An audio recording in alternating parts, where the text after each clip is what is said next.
Today's review is brought to you by Injecta. No, it is not. It's not. It's fucking not. Hey everybody. Today's review is brought to you by Painful Pleasures.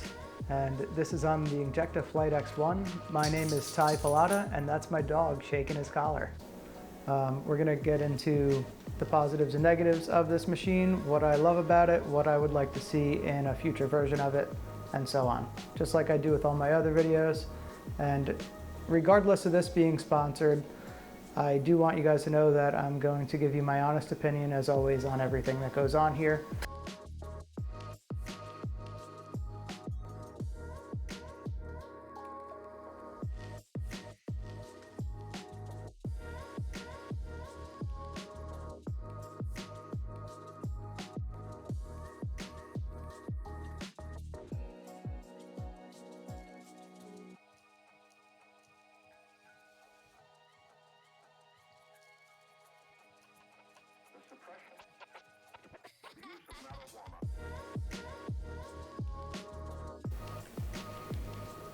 Alright, so this is the Flite X1 wireless from Injecta. So far I've only been using this one 30 days, but I've had no problems with this at all as well. So this one has two motors. You've got the main drive motor, which is a brushless motor made by Injecta, and a nano motor that's a worm drive. That worm drive only drives your needle up and down rather than having to twist a grip like you would traditionally on a click grip for cartridges. It's a nice feature. Although before I got my hands on the machine, I thought it was a little overkill. It's really nice to be able to do all the functions on the machine with one hand and not have to constantly touch the machine with like an ink covered or ointment covered glove, even though you're bagged up. It just keeps it cleaner and neater. There are 5 cam options available for this machine. It comes with a 3.25 cam in place with the carbon rigid bar. The carbon rigid bar is definitely an improvement over the original plastic rigid bar in the first machine. Carbon fiber keeps its shape and always goes back to true straight every single time with every hit. So it's a much more efficient, smoother hit than you got out of the old plastic rigid bar.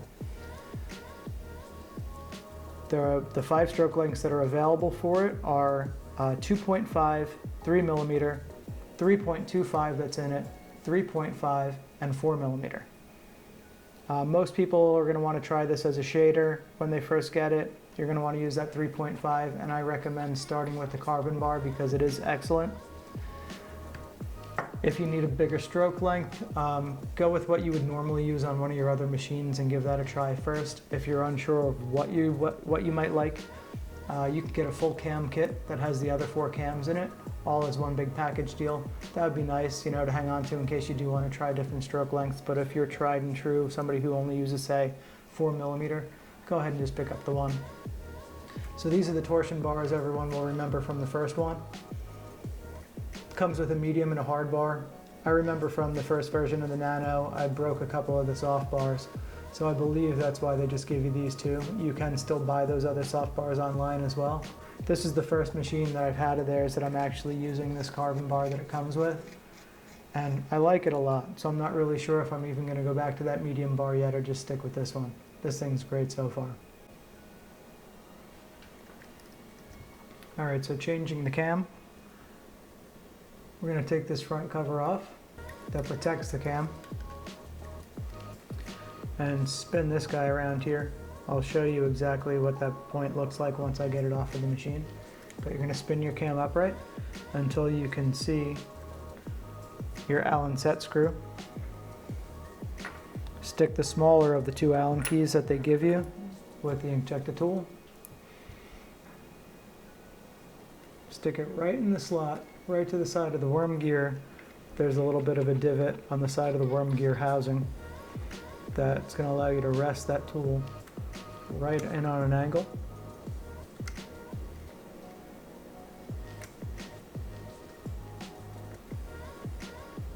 Turn it 1 rotation counterclockwise. You'll be able to just pick that cam off, take it apart. The spot I was talking about here on the bottom. Also, if you see these markings to the side here, there are 3 together and then 2 dots separate. The 3 together in a line are your 3 millimeters, and the two dots that are separate are your 0.2.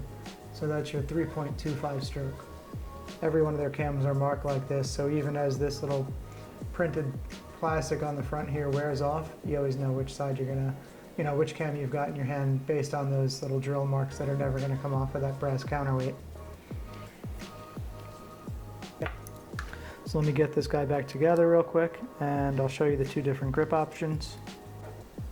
I do really like this one. This is the anodized black aluminum, or might be powder coated or something, I'm really not sure.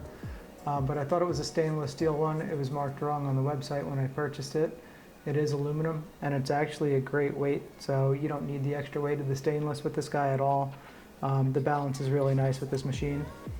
What I like about the old school grips, tattooing for 23 years, makes me remember, what the old original coil machines and rotaries felt like when you held them in your hands with a standard grip.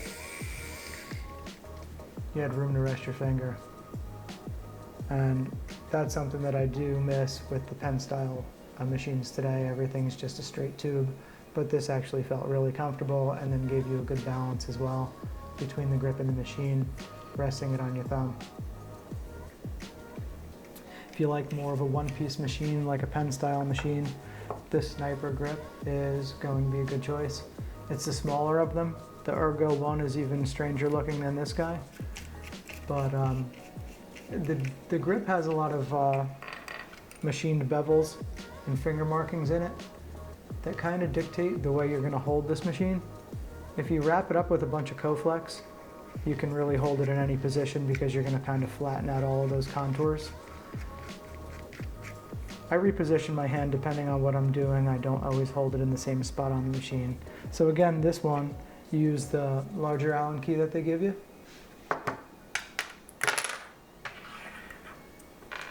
Pop it into the ejector tool. Tighten it just till it's snug. There's also a warning that comes in the package not to over tighten it. This is just a plastic tube vise, so if you crank the hell out of that thing, you'll probably just go right through the plastic. It does leave a mark behind, but it doesn't affect the thumb nut when you put it back on at all. It doesn't mess the threads up. So this grip has a thumb hole. It's got a flat spot on the back side where your finger rests in it, and it's got two little marks on the side. Depending on how you hold your machine, I guess your index finger could go into that guy right there. If you're tattooing straight up like this, it's fine, but if you're getting in a position where, say, you only pull lines towards you and you have to pull a line back towards you this way, and you needed to rotate your grip a little bit to do that, there's no more flat spots on this grip for you. Now it's definitely a different feeling altogether. So if you move your hand around and don't hold the grip in the same exact spot every single time, you're going to want to go something more like this, which is just a round grip. That way you can dictate how you want to hold your machine and not let a grip tell you how to. The batteries. Here's the charger that it comes with. It comes with one large battery and one small battery.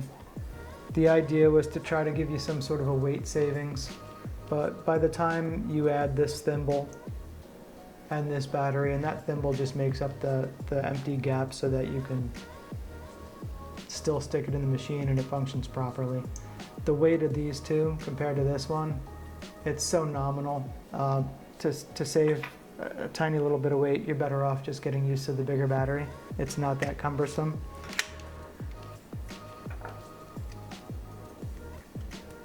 Pop the cover off the back of the battery, pop your battery out. This battery goes in positive down, so you're going to put the ass end of the battery upwards. This cover stays on really nice. If you find your cover is a little too tight, you can take the Torx screw that it comes with and loosen one of these side screws here just a tiny bit, and you'll see your cover will slide in and out much looser. But if you snug it back down, the cover fits nice and tight. Mine came a little loose and the cover was a little bit loose but never fell out of place. And I just tightened it down and now this thing's tight, super tight. So the casting and manufacturing on it is super clean. Seems very well made. It does only have a plastic tube vise, and I'm sure that was to save on weight. I'd like to see a metal tube vise, either in aluminum or magnesium in the future model, just on this one piece right here. These are all very durable, and it doesn't really matter that they're plastic. But over time, plastic on your tube vise, I think that will show some signs of wear, at least on the machine side. Even if they wanted to make this thumb nut and collet out of plastic, I think the threading on here in metal would be a really cool feature. Just something more durable, something that seems like it's going to last longer. Not that I've had any problems with it at all yet, but I could see that becoming a problem down the road. It is just a plastic thread. All right, so let's go over the functions of the machine. There's one main button. That button turns them on and off. It also turns your speed up and down. So you can turn the machine on in any position, which I think is great, being able to turn it on from the upright. To turn it off, machine has to be upside down. Also, to change your speed, machine needs to be running. You can either have it on its side, pressing that main button, or have it on its other side to bring it back down. You can tip the machine forward on an angle, tip it to either side. That'll bring your voltage up and down. I like to do it one step at a time because I never really leave 6 volts. When it's in the resting position, watch how see it bounces back to the top. The top is letting me know now that my battery is full. That will go down the scale just like your speed goes down that scale as you start to lose more battery. When you start to run out of battery completely, it'll let you know.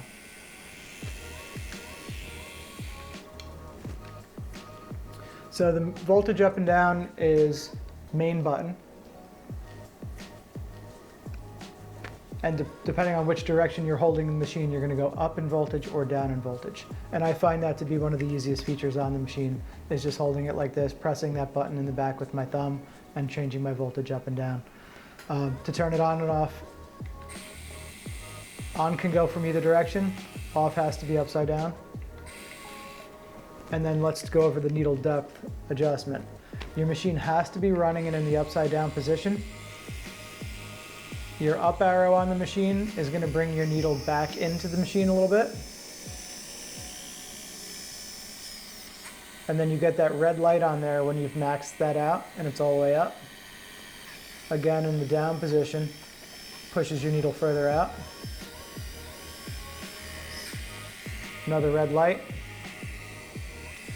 That's it. The function on the machine is super simple. One main button and then 2 side buttons to push your needle up and down. Can't get any simpler than that. And some features I'd like to see on a future model though. I'd like to be able to start and stop this machine in this position. That's not the end of the world. You get used to that rather quick, you know. But I really want to be able to stop it in a regular upright position, as well as not have to turn it upside down when it's running to change my needle depth. I'd rather change my needle depth from this upright position, which is not an option right now. So that would be cool to see that on a future model, because I don't really think that turning the machine upside down all the time is practical or necessary. It's also not a deal breaker for me. I love the way the machine tattoos. The saturation is amazing. There's hardly any trauma on the skin. So for me, having to turn the machine upside down just to turn it off or to change the needle depth, once I'm done changing the needle depth, I'm good. I'm going to keep it there. It's not a deal breaker as far as taking it out of my daily rotation. I love the machine enough to continue to use it, even with those tiny pet peeves. One other thing I'd like to see for the future model is getting this plastic tube vise over to aluminum or magnesium, something that's a little more durable. I'm just afraid that over time some of those threads are going to wear out a little bit. One feature I'd like to see on this machine in the next version, an RCA jack right here. We travel a lot, and if you forget your batteries or your charger, you're dead in the water with this machine, unless you can get somebody from Amazon to send you a charger and batteries that are compatible overnight or the next day. What are you going to do now? You have to bring a backup machine, and then you can no longer tattoo with your favorite machine. So that's definitely something I'd like to see on a future model here, is RCA backup for the idiot that forgot his batteries, like me. Hey, thanks for watching this video, and today's video is sponsored by Painful Pleasures. They have a huge selection of tattoo machines, probably the biggest I've ever seen. Tons of different tattoo supplies, different cartridge brands. If you're looking for something different, give them a shout. Link is in the description below.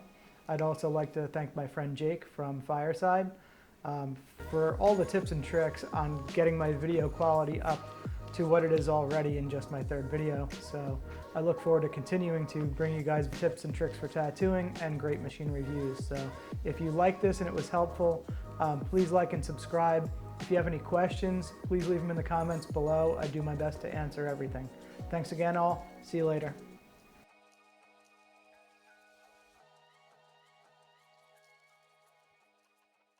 I really enjoy tattoo machines, and I don't have anyone else to talk to about them, so I figured I'd share stuff with you because my wife hates to hear about it.